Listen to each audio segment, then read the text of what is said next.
You ask Tiger to solve. This deals with linear equations with one unknown. The final result is n equals 4.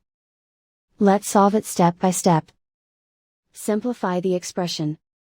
Expand the parentheses. Simplify the arithmetic. Swap sides.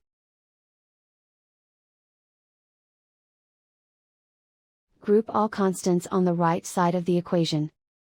Add 10 to both sides.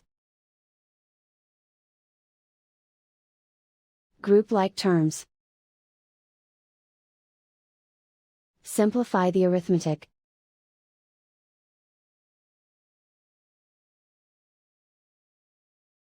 Isolate the n. Divide both sides by 10.